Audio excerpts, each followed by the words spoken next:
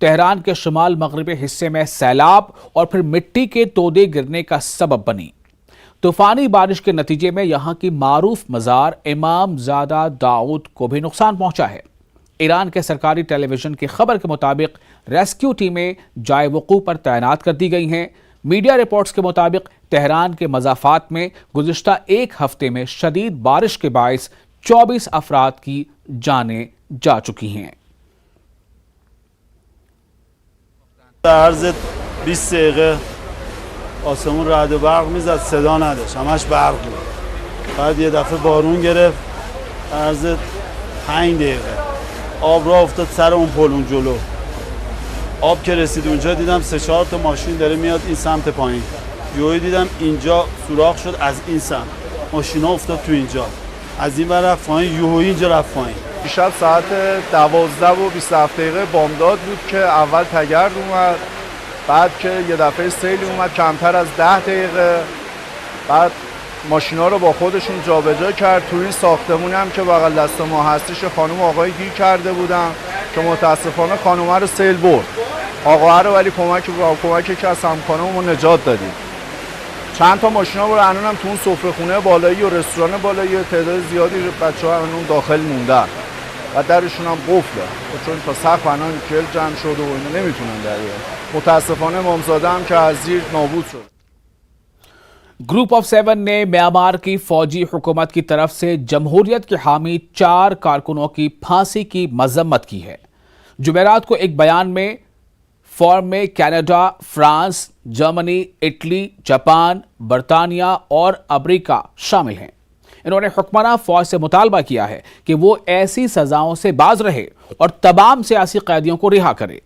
برطانوی حکومت کی طرف سے جاری کردہ G7 وزرائے خارجہ کے مشترکہ بیان میں کہا گیا ہے کہ ہم میانمار میں فوجی بغاوت کی سخت ترین الفاظ میں مذمت کرتے ہیں اور ملک میں سیاسی، اقتصادی، سماجی، انسانی اور انسانی حقوق کی صورتحال پر گہری تشویش کا اظہار کرتے ہیں۔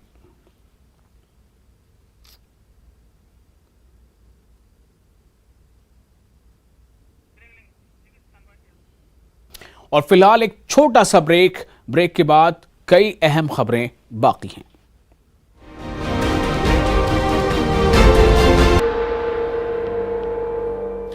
بریک کے بعد ایک بار پھر آپ کا استقبال ہے۔ آپ دیکھ رہے ہیں نیوز 18 اردو پر عالمی منظر۔ دنیا بھر میں کووڈ کی وجہ سے سپلائی چین کے متاثر ہونے اور پھر روس اور یوکرین کے بیچ جنگ سے بڑی معیشتیں بری طرح متاثر ہوئی ہیں۔ ان میں ایک نام امریکہ کا بھی شامل ہے۔ امریکہ میں مہنگائی نے 40 سال کا ریکارڈ توڑ دیا ہے۔ امریکہ کے مرکزی بینک نے ایک بار پھر شرح سود میں 0.75% کا اضافہ کیا ہے۔ ماہرین کا کہنا ہے کہ یہ قدم امریکہ کو کساد بازاری کی طرف لے جائے گا۔ یہ رپورٹ دیکھیے۔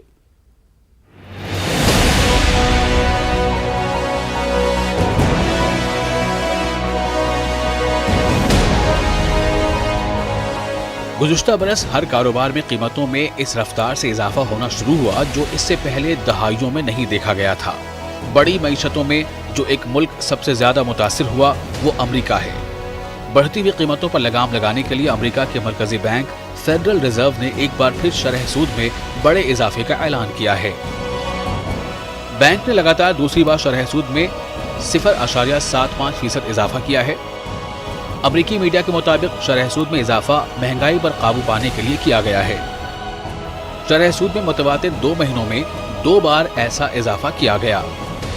امریکی میڈیا رپورٹس کے مطابق امریکی فیڈرل ریزرو نے قرض کی فراہمی کی رینج بڑھا کر 2.25 سے 2.5% کر دی ہے۔ معیشت میں مانگ کی سطح اور قیمتوں کو کم کرنے کے لیے بینک مارچ سے قرض لینے کی لاگت میں اضافہ کر رہا ہے، لیکن خدشات بڑھ رہے ہیں کہ یہ قدم امریکہ کو کساد بازاری کی طرف لے جائے گا۔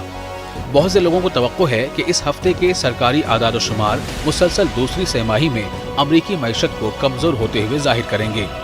ایک پریس کانفرنس میں فیڈرل ریزرو کے چیئرمین جیروم پاول نے تسلیم کیا کہ معیشت کے کچھ حصے سست روی کا شکار ہیں، لیکن انہوں نے کہا کہ خطرات کے باوجود بینک آنے والے مہینوں میں شرح سود میں اضافہ جاری رکھے گا تاکہ افراط زر پر قابو پایا جا سکے۔ امریکہ میں مہنگائی 40 سال کے بلند ترین سطح پر چل رہی ہے۔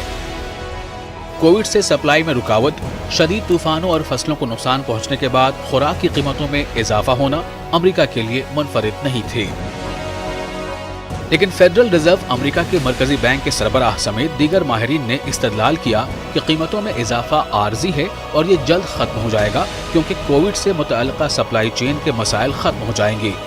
ماہرین کے مطابق یہ گزشتہ 30 سالوں میں بڑھائی گئی سب سے زیادہ شرح ہے۔ امریکی صدر بائیڈن نے عالمی سطح پر معاشی بحران کو لے کر اپنا رد عمل ظاہر کرتے ہوئے کہا کہ مجھے نہیں لگتا کہ امریکہ بحران کے دور میں جا رہا ہے۔ حال ہی میں بلومبرگ کی طرف سے دنیا کے ماہرین معیشت کے درمیان ایک سروے کرایا گیا تھا جس میں کہا گیا تھا کہ ہندوستان کو چھوڑ کر دنیا کے طاقتور ملک بحران کے زد میں آ سکتے ہیں۔ سروے کے مطابق چین میں بحران کا اندیشہ 20%، امریکہ میں 40% اور یورپ میں 50% ہے۔ اس سروے کے مطابق ماہرین معیشت نے کہا کہ مہنگائی پر قابو پانے کے لیے دنیا کے مرکزی بینک شرح سود میں اضافہ کر رہے ہیں، جس سے بحران کا اندیشہ بڑھ گیا ہے۔ Bureau report, news 18 Urdu. دنیا میں منکی پاکس کے بڑھتے ہوئے کیسز کے پیش نظر امریکہ پہلے ہی اس کی روک تھام کے لیے ضروری اقدامات کرنے پر غور کر رہا ہے۔ رپورٹس کے مطابق بائیڈن انتظامیہ آنے والے دنوں میں منکی پاکس کو پبلک ہیلتھ ایمرجنسی قرار دے سکتا ہے۔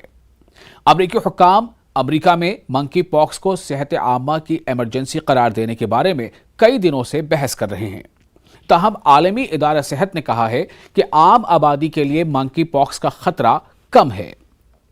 امریکہ میں منکی پاکس کے تقریباً 3600 کیسز سامنے آئے ہیں۔ نیو یارک سٹی منکی پاکس کا مرکز بنا ہوا ہے۔ زیادہ تر کیسز ایسے مردوں میں پائے گئے ہیں جنہوں نے مردوں کے ساتھ جنسی تعلقات قائم کیے۔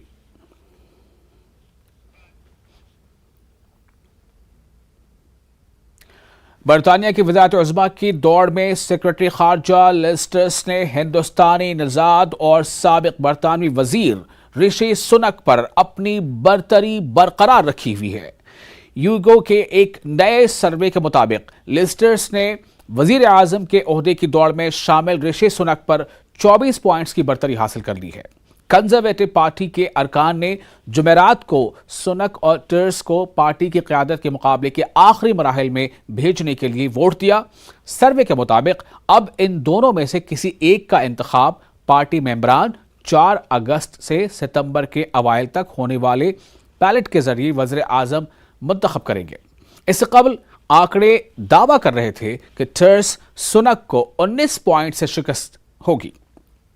تازہ ترین سروے کے مطابق 31% ممبران رشی سنک کے حق میں ووٹ دینے کا ارادہ رکھتے ہیں، جبکہ 49% ممبران نے لیز ٹرس کے حق میں ووٹ دینے کا ارادہ کیا ہے۔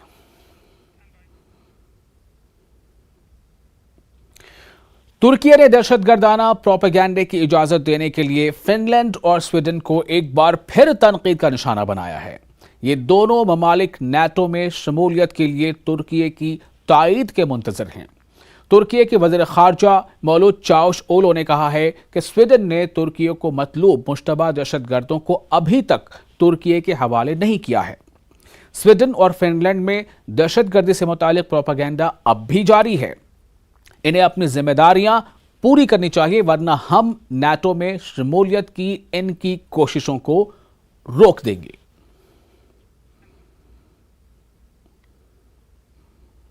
یوکرین کے صدر زیلنسکی نے اپنے ملک کے لیے لڑتے رہنے کے عزم کا اظہار کرتے ہوئے یوکرین کے شہریوں کو قومی یوم ریاست کی مبارکباد دی۔